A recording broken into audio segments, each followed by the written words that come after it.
नमस्कार दोस्तों, आप सबका मेरे इस चैनल में स्वागत अभिनंदन है। पिछले सेशन में हम अरण्यों के बारे में पढ़े थे। आज हम पढ़ेंगे उपनिषद के बारे में। पसंद आए तो लाइक करें, शेयर करें, कमेंट करें। ठीक है, तो जो हाईलाइट किया गया है इम्पोर्टेंट है। अपने सुविधानुसार नोट्स बना लेंगे। ठीक है, उपनिषद के बारे में हम पढ़ते हैं। अरण्यों में जिस धार्मिक विचारधारा का आरंभ हम पाते हैं, उन्हीं का विस्तृत स्वरूप उपनिषदों में देखने को मिलता है। मतलब अरण्य में जो हम धार्मिक विचारधारा के बारे में पढ़ते हैं, उसी के विस्तार से उनको वर्णन उपनिषद में किया गया है। ठीक है, वस्तुतः उपनिषद में प्राचीन भारत का दार्शनिक ज्ञान सुरक्षित है। बताया गया कि उपनिषद में प्राचीन भारत के दार्शनिकों के ज्ञान को सुरक्षित रखा गया है। इसमें इन ग्रंथों में जीव, आत्मा, परमात्मा, ब्रह्मा, कर्म, सृष्टि से संबंध, दार्शनिक रहस्यमय प्रश्नों की विवेचना की गई है। उपनिषद में जीव के बारे में, आत्मा के बारे में, परमात्मा के बारे में, ब्रह्म के बारे में, कर्म और सृष्टि के बारे में, इनकी रचना के बारे में, इनसे जुड़े रहस्यमय प्रश्नों की विवेचना की गई है। ठीक है, इन ग्रंथों में धार्मिक कर्मकांड, धार्मिक कर्म कांड में मतलब जो हम पूजा पाठ करते हैं, ठीक, यज्ञ, यज्ञ भी पूजा में ही आता है। यज्ञ, यानी जाप, ठीक, बलि, बलि मतलब कि प्रसन्न करने के लिए, भगवान को प्रसन्न करने के लिए जो हम पशुओं को चढ़ाते हैं या फिर फल फूल चढ़ाते हैं, सब की तीखी आलोचना की गई है। उसके बारे में, धार्मिक कांडों के बारे में उपनिषद में आलोचना किया गया। ठीक है, उपनिषदों की संख्या 108 है। इम्पोर्टेंट क्वेश्चन है, उपनिषदों की संख्या कितनी है? 108। इसको लिख लेंगे। ठीक है, प्रमुख उपनिषदों में ईश, केन, कंठ, छंदोय, बृहदारण्य इत्यादि का उल्लेख किया गया है। इसमें इन सबों का उल्लेख किया गया है। उपनिषदों से राजनीतिक इतिहास का ज्ञान भी प्राप्त किया जा सकता है। इनकी रचना 800 से 500 ईस्वी पूर्व के मध्य में हुआ। उपनिषदों में जिस निष्काम कर्म मार्ग और भक्ति मार्ग का दर्शन दिया गया है, उसका विकास भगवत गीता में हुआ। में जो उपनिषद में जो कर्म मार्ग और भक्ति मार्ग का दर्शन दिया गया है, इनका विकास भगवत गीता में हुआ है। ठीक है, इसमें मेन जो क्वेश्चन है, उपनिषदों की संख्या 108 है। ठीक है, और इनकी रचना 800 से 500 ईस्वी पूर्व के ईसा पूर्व के मध्य में हुआ। ठीक है, और इनमें देख लेंगे कि प्रमुख उपनिषदों में आते हैं इस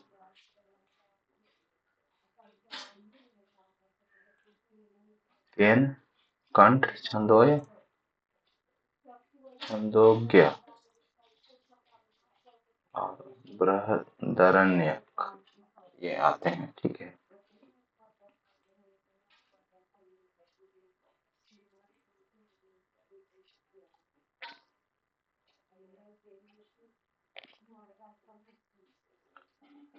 इसका जो नेक्स्ट आता है वेदांग। इसमें तो हम पढ़ लिए हैं उपनिषद में। उपनिषद के बाद जो है वो है वेदांग। वेदांग वेद का अंतिम भाग माने जाते हैं। किसका अंतिम भाग माना जाता है? वेद का। ठीक है, वैदिक अध्ययन के लिए विद्या की विशिष्ट शाखाओं का जन्म हुआ है, जिसे क्या कहते हैं? वेदांग कहते हैं। क्या कहते हैं? वेदांग। वेद के अंतिम भाग माने जाते हैं वेदांग। वैदिक अध्ययन के लिए विद्या की विशिष्ट शाखाओं का जन्म हुआ, जिसे क्या कहते हैं? वेदांग। ठीक है। मुंड उपनिषद में वेदांगों का उल्लेख किया गया है। किसमें वेदांगों का उल्लेख किया गया है? मुंड उपनिषद में। ठीक है। ये वेदांग शिक्षा, कल्प, व्याकरण, निरुक्त, छंद और ज्योतिष। शिक्षा के बारे में, व्याकरण के बारे में, ज्योतिष के बारे में, छंद के बारे में, कल्प के बारे में, वैदिक मंत्रों का सही उच्चारण के लिए शिक्षा का विकास हुआ। ठीक है। ठीक है। वैदिक मंत्रों के सही उच्चारण के लिए शिक्षा का विकास हुआ। कल्प विभिन्न विधानों और संकलन है। कल्प जो है विभिन्न कार्यकलाप का संकलन है, जो कल्प सूत्र के रूप में विख्यात है। ठीक है। कल्प है विभिन्न विधानों का संकलन। ठीक है। वैदिक मंत्रों का सही उच्चारण के लिए शिक्षा का विकास हुआ। ठीक। कल्प सूत्र 4 भागों में विभक्त है।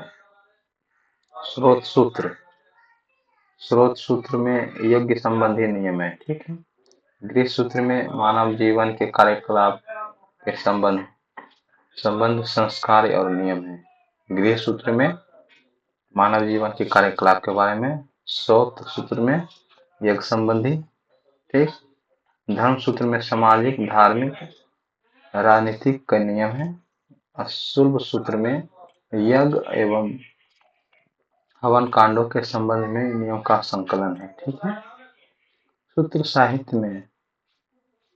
साहित्य की रचना गद्य और पद्य दोनों में की गई है।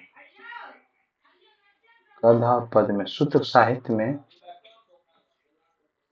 प्रमुख है अपस्तंभ गृह सूत्र, बौधायन गृह सूत्र, अपस्तंभ धर्म सूत्र, बौधायन धर्म सूत्र, गौतम धर्म सूत्र, आश्वलायन सौत्र सूत्र इत्यादि है।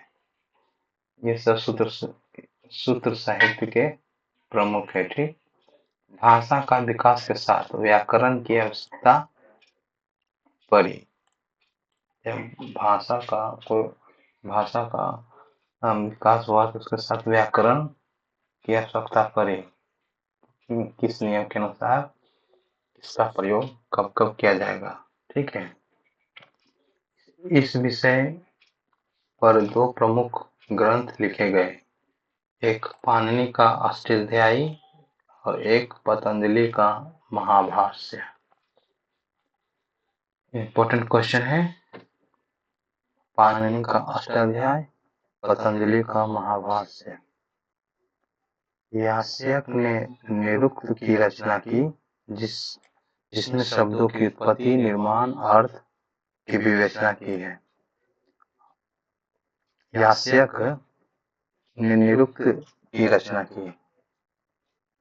ठीक है। जिसमें शब्दों की उत्पत्ति, निर्माण और अर्थ के बारे में बताया गया है।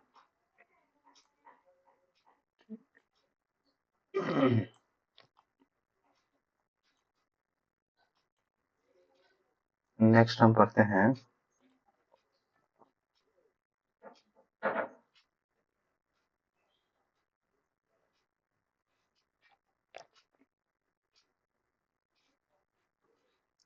छंद के विकास से भाषा का विकास एवं छंद का प्रयोग की जानकारी मिलती है। किससे? छंद से। छंद के विकास से भाषा का विकास बारे में जानकारी मिलती है। ठीक।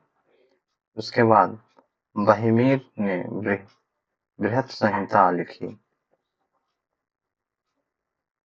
बहिमीर जो है ये ज्योतिष में ब्रह्मांड, सौरमंडल, नक्षत्रों इत्यादियों का वर्णन किया है। ठीक है।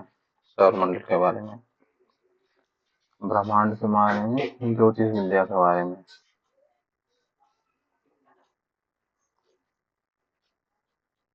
इस विषय पर इन्होंने वेद संहिता लिखी। ठीक, जो भारतीय ज्योतिष की प्रामाणिक जानकारी देती है। ये सारे ग्रंथ प्राचीन भारतीय इतिहास, सभ्यता, संस्कृति की जानकारी प्रदान करने में हमारी क्या करती है, मदद करती है। ठीक है, इसमें ये क्वेश्चन है, बहिमीर के द्वारा ही लिखा गया वेद संहिता। ठीक, पाणिनि के द्वारा लिखा गया अष्टाध्यायी। ठीक, धर्म सूत्र में सामाजिक, राजनीतिक और धार्मिक के बारे में बताया गया है। ठीक ना, आगे पढ़ेंगे वेद एवं सत्य दर्शन। वेद एवं सत्य दर्शन से भारतीय इतिहास की जानकारी को जानने का मौका मिलता है। इसमें देखेंगे वैदिक साहित्य की श्रेणी में उपवेदों और भारतीय दर्शन के 6 शाखाओं सट दर्शन को भी स्थान दिया गया है।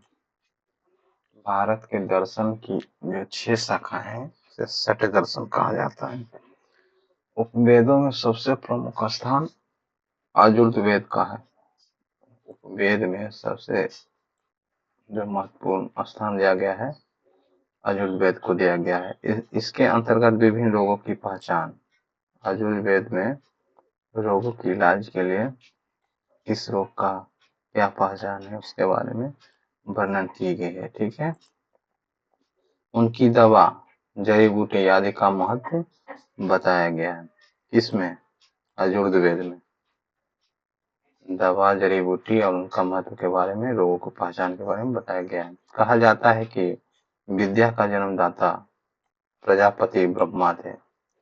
यजुर्वेद के 8 भाग हैं। ठीक है, शल्य, शल्यक, शल्यक, काय चिकित्सा, भूत विद्या, कुमारभृत्य, अंगद तंत्र, रसायन और वाजीकरण। इन उपवेदों में धनुर्विद्या, धनुर्वेद, इसमें योग कला, युद्ध कला, युद्ध कला के बारे में, धनुर्विद्या के युद्ध कला के बारे में, युद्ध से संबंधित। ठीक, गंधर्व वेद यानी संगीत कला, संगीत के बारे में, शिल्प वेद, भवन निर्माण के बारे में, आर्किटेक्चर, जो भवन बनाते हैं उसके बारे में। धनुर्वेद के जन्मदाता विश्वामित्र, गांधार के नारद और शिल्प के विश्वकर्मा माने जाते हैं। विश्वकर्मा पूजा मनाते हैं ना, वो मेन रूप से भवन निर्माण और भवन निर्माण वाले भी, और बड़ा बड़ा इंडस्ट्रीज है जहाँ पर मशीनरी चीजों का निर्माण, मरम्मत किया जाता है, लोग विश्वकर्मा पूजा मनाते हैं। ठीक है, इसमें धनुर्वेद युद्ध कला के बारे में, गंधर्व वेद संगीत कला के बारे में, शिल्प वेद भवन निर्माण कला के बारे में बताता है। ठीक है, धनुर्वेद के जन्मदाता विश्वामित्र, गंधर्व और नारद ये आते हैं। ठीक, और शिल्प में विश्वकर्मा आते हैं। इन ग्रंथों से प्राचीन भारत के प्रचलित विभिन्न विधाओं का ज्ञान हमें प्राप्त होता है। इन सब के माध्यम से हम भारत के बारे में जानते हैं। दर्शन की शाखाओं में न्याय, वैशेषिक, सांख्य, योग, पूर्वमांस और उत्तरमांस आते हैं। दर्शन की शाखाओं में न्याय, वैशेषिक, सांख्य, योग, पूर्वमांस और उत्तरमांस आते हैं। इसमें भारतीय दर्शन के विभिन्न आयामों का पता चलता है। इसमें इन सबों में पूर्वमांस, उत्तरमांस, सांख्य, योग, वैशेषिक, न्याय। ठीक है, इसमें भारतीय दर्शन के विभिन्न आयामों का पता चलता है। इसकी रचना का काल 6ठी शताब्दी ईसा पूर्व से 3री ईसा पूर्व मानी गई है। ये जो है सठ दर्शन के अंतर्गत आने वाले वेद, उपवेद, इनका जो रचना काल है 6ठी शताब्दी ईसा पूर्व से 3री शताब्दी ईसा पूर्व तक माना जाता है। ठीक है। न्याय दर्शन के प्रवर्तक गौतम थे, इंपॉर्टेंट है। ठीक है। न्याय दर्शन किसने रचना की? गौतम ने, जिन्होंने तर्क पर बल दिया। तर्क, रीजनिंग, रीजनिंग जैसा ये नहीं थे, ये है। ठीक है। वैशेषिक दर्शन के संस्थापक कणाद ऋषि है। कौन है? कणाद ऋषि। ठीक, जिन्होंने पदार्थ के और उसके आकार दर्शन का आधार बताया। ठीक है, पदार्थ के बारे में। सांख्य दर्शन ईश्वर पर विश्वास नहीं रखता। सांख्य दर्शन ईश्वर में विश्वास नहीं रखता। ठीक है। कपाली ने व्याख्या की है, कपिल ने व्याख्या की है, इसकी व्याख्या की है। योग दर्शन को प्रभावशाली बनाने वाले कौन थे? पतंजलि। ये पतंजलि का देखते हैं, पतंजलि का च्यवनप्राश। वो ऐसा बात नहीं है, वो तो पतंजलि नामक ऋषि थे जिन्होंने योग दर्शन के बारे में बताया। ठीक है। जैमिनी पूर्वमांस एवं बद्रायन उत्तरमांस के प्रवर्तक थे। जैमिनी के द्वारा पूर्वमांस और बद्रायन के द्वारा उत्तरमांस का प्रतिपादन किया गया था। ठीक है। इन दोनों ने क्रमशः व्यवहारिक धर्म और ब्रह्म के महत्व पर बल दिया।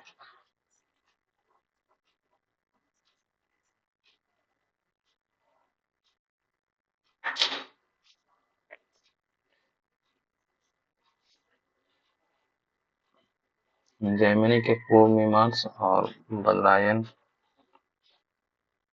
उत्तर मीमांस के प्रतिपादक थे। ठीक है। इन दोनों ने क्रमशः व्यवहारिक धर्म और ब्रह्मा के महत्व पर क्या दिया? बल दिया। ठीक है। नेक्स्ट हम देखते हैं महाकाव्य के बारे में। उपयुक्त ब्राह्मण ग्रंथ धार्मिक कोटि के हैं। क्या है? ये जो ब्राह्मण ग्रंथ है धार्मिक से संबंधित है। ठीक है।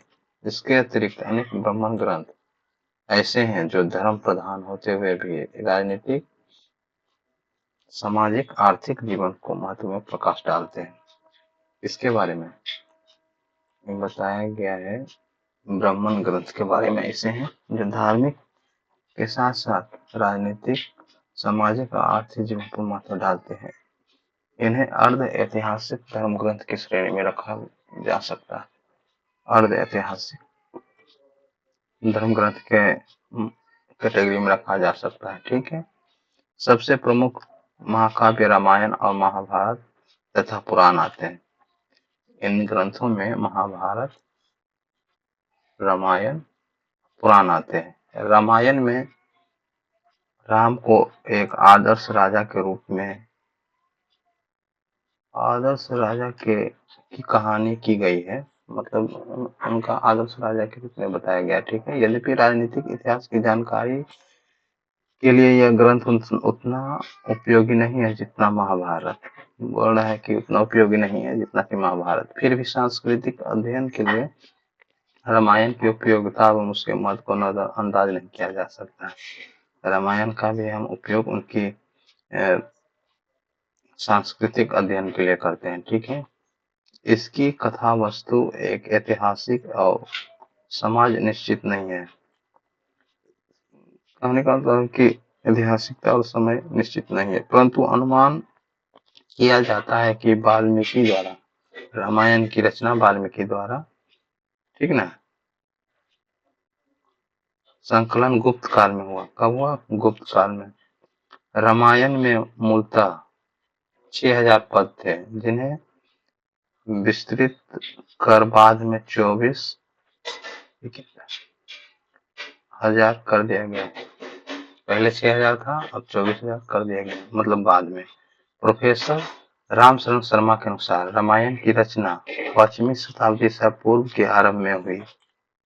रामायण की रचना 5वीं शताब्दी ईसा पूर्व में 12वीं सदी तक 5 चरणों में पूरी हुई। 5वीं शताब्दी के पूर्व प्रारंभ हुआ, 12वीं शताब्दी तक 5 चरणों में यह पूरी हुई। ठीक ना। उनका यह मानना है कि रामायण की रचना महाभारत के बाद हुई। रामायण की अपेक्षा वेद व्यास लिखित महाभारत आदि महत्वपूर्ण है। यहाँ बताया गया है कि रामायण के अलावा मतलब अपेक्षा वेद व्यास जो है ना लिखित महाभारत से अधिक महत्वपूर्ण है। लगभग 900 ईसा पूर्व में हुए भारत युद्ध का विस्तृत रूप में महाभारत है। 900 ईसा पूर्व में जो हुआ था भारत युद्ध की विस्तृत रूप की जानकारी कहाँ मिलती है? महाभारत में। इसका भी अंतिम संकलन गुप्त काल में हुआ। ये महाभारत के बारे में जो इनका अंतिम संकलन गुप्त काल के समय में हुआ। ठीक है। राजनीतिक महत्व की अनेक बातें जैसे मगध, विदेह, राज्य, यूनानी, सिथियन जैसी विदेशी जातियां का उल्लेख, राजा संबंधी या राज्य इन सबों का सिद्धांत। ठीक ना।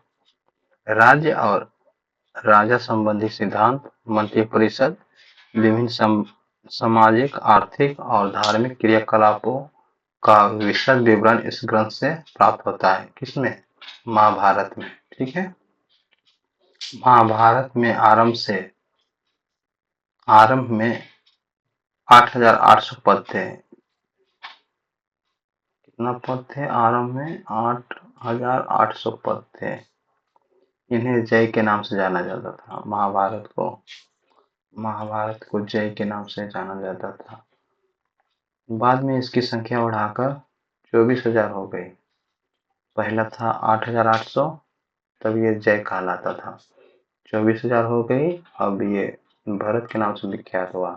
अंतिम संकलन के समय पदों की संख्या 1,00,000 हो गई।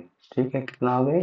1,00,000। पहले था 8,800 पद में जब जय कहलाता था, उसके बाद बढ़कर 24,000 हो गई तो भरत कहलाया। 1,00,000 हो गए तो महाभारत और सप्तसहस्त्री संहिता के नाम से विख्यात हुआ। 1,00,000 जब पुर गया तो ये हो गया महाभारत के नाम से। ठीक है। और इसका जो नेक्स्ट आता है पुराण के बारे में। रामायण महाभारत के बारे में पढ़ लें, अब पुराण के बारे में पढ़ते हैं। इससे भी भारत की राजनीतिक, धार्मिक और आर्थिक जीवन की जानकारियां आती है। ठीक है। महाकाव्यों के पश्चात पुराणों का स्थान आता है। ठीक है। प्राचीन भारत की धार्मिक, सामाजिक, आर्थिक इतिहास की जानकारी भी हमें कहाँ से मिलती है? पुराणों से। हमें पुराणों का सहारा लेना पड़ता है। पुराणों की रचना गुप्त काल में हुई। कब हुई? गुप्त काल में। परंतु अनेक पुराणों की रचना बाद में भी हुई। इनमें इतना सारा है, कुछ का पहले कुछ का बाद में। ठीक। प्रमुख पुराणों की संख्या 18 है। 18 है। ये 18 पुराण है: ब्रह्म पुराण, पद्म पुराण, विष्णु पुराण, शिव पुराण, भागवत पुराण, नारदीय पुराण, मार्कंडेय पुराण, अग्नि पुराण, भविष्य पुराण, ब्रह्म वैवर्त पुराण, लिंग पुराण, बराह पुराण, स्कंद पुराण, वामन पुराण, मत्स्य पुराण, गरुड़ पुराण और ब्रह्मांड पुराण। ये सब पुराण है। 18 पुराण। जैसा स्पष्ट है कि अनेक पुराणों का नामकरण विभिन्न देवताओं और जीवों के नाम पर किया गया है। ये जो पुराण है देवताओं का नाम और जीवों के नाम पर किया गया है। ठीक है। पुराणों में संकलित राजवंशावलियों से अनेक प्राचीन राजवंशों के इतिहास के विषय में जानकारी मिलती है। पुराणों में जो संकलित है,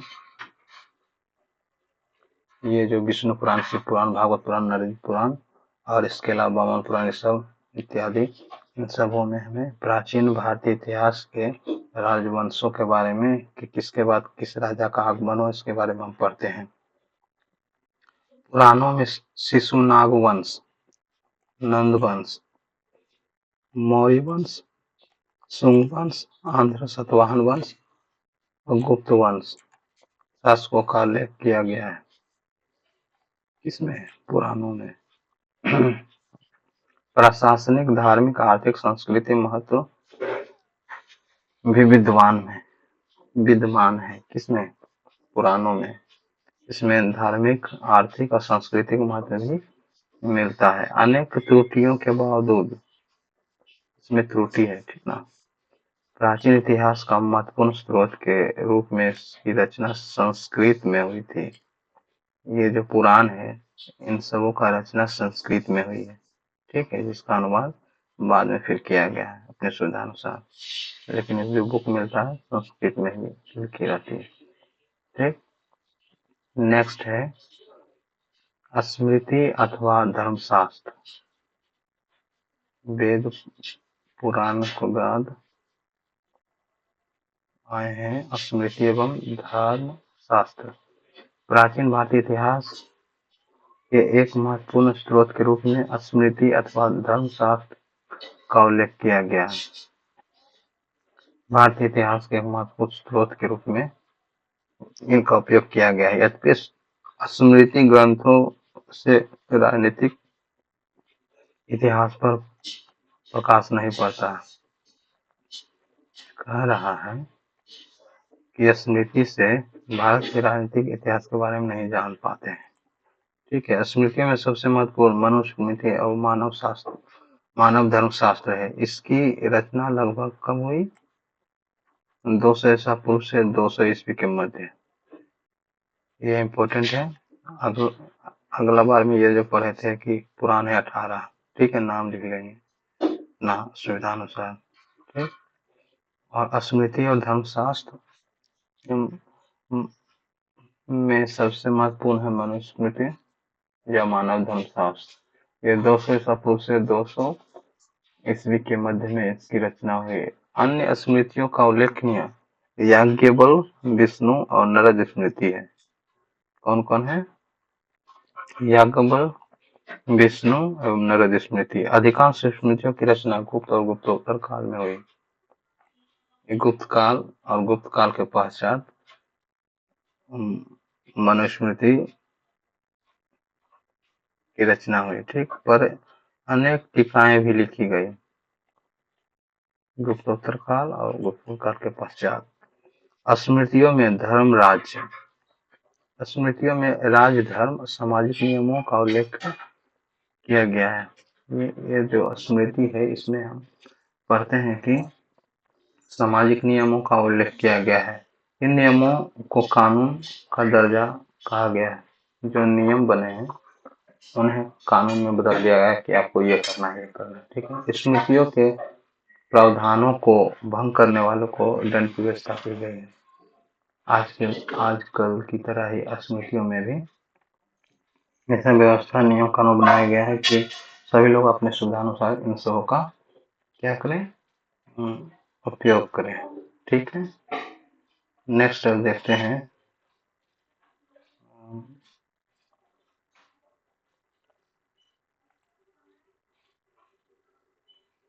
बौद्ध धर्म ग्रंथ, बौद्ध धर्म के बारे में।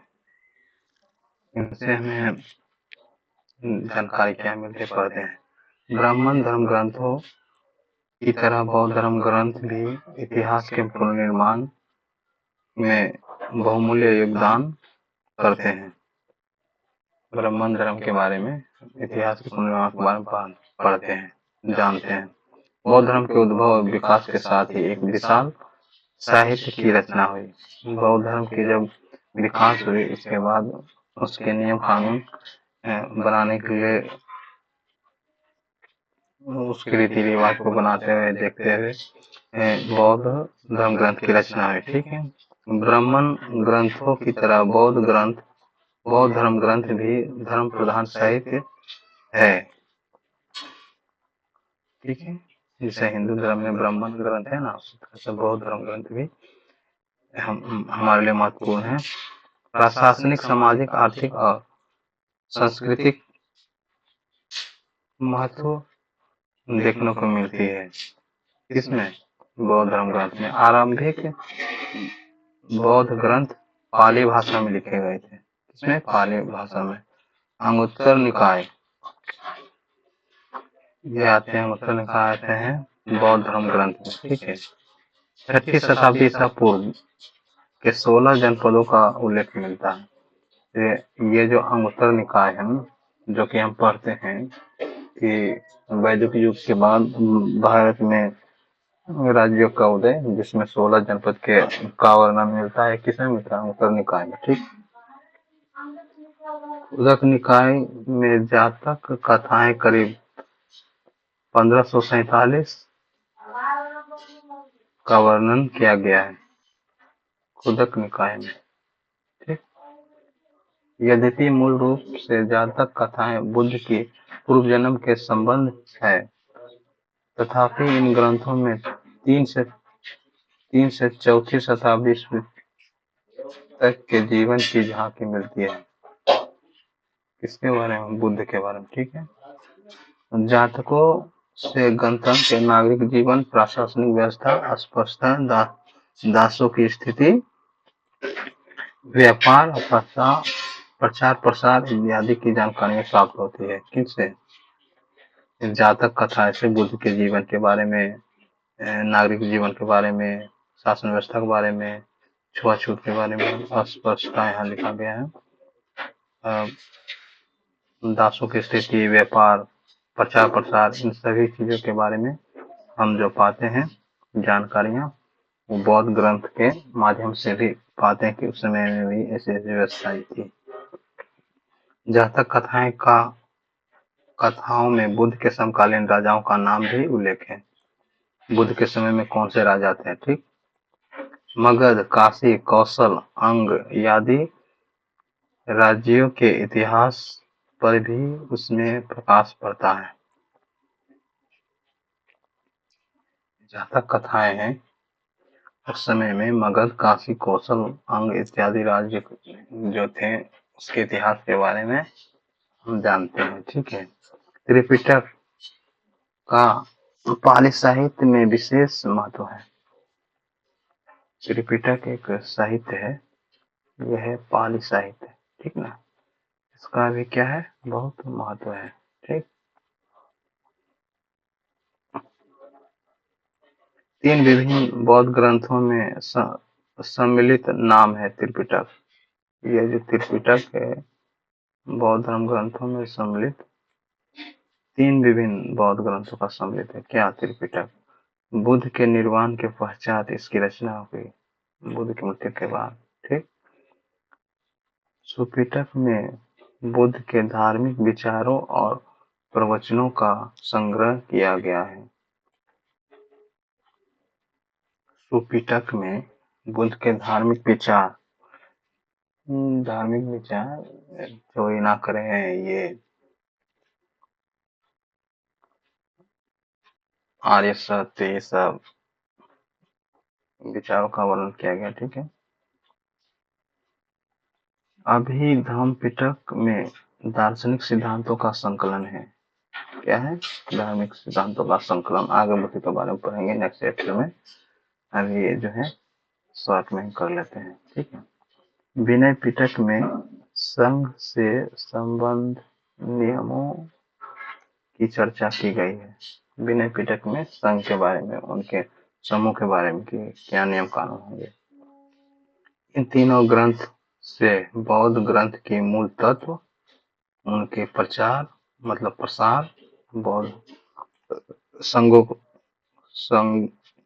के संगठन के ज्ञान प्राप्त किया जा सकता है। विनय पिटक के बारे में बौद्ध धर्म के मूल तत्व, उनके प्रसार, संगठनों के बारे में जानते हैं।